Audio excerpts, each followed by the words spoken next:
रवि नाम का एक लड़का था। स्वभाव से बहुत ही गंभीर था। उसकी पढ़ाई पूरी हो चुकी थी, लेकिन कोई नौकरी नहीं मिली थी। रवि दिन रात काम की तलाश में भटकता रहता था। रवि एक ईमानदार लड़का भी था, इसलिए भी उसे काम मिलने में मुश्किल आ रही थी और अब उसे मजदूरी भी करनी पड़ी।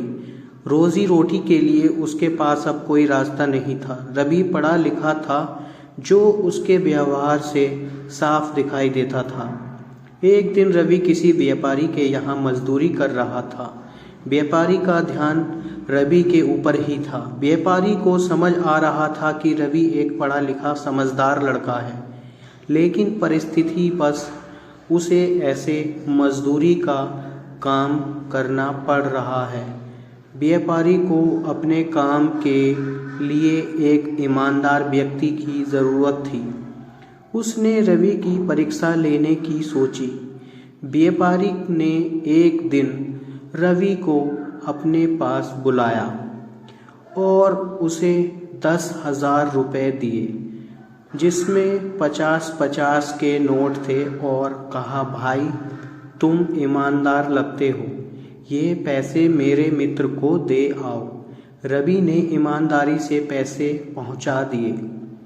अगले दिन व्यापारी ने रवि को फिर से पैसे दिए। इस बार उसने रवि को बिना गिने पैसे दिए। कहा, रवि तुम खुद ही गिन लो और मेरे दूसरे मित्र को दे आओ। राहुल ने ईमानदारी से काम किया। व्यापारी हमेशा पैसे को गिनकर रखता था, पर वो रवि की ईमानदारी की परीक्षा लेना चाहता था।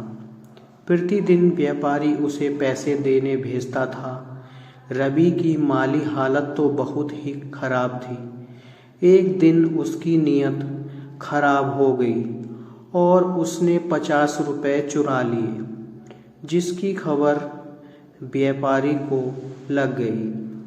पर व्यापारी ने कुछ नहीं कहा। फिर से रवि को पैसे देने भेजा।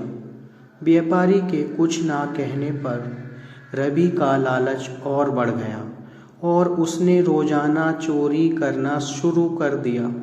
व्यापारी को उम्मीद थी कि रवि उसे सच बोलेगा, लेकिन रवि ने सच नहीं बोला।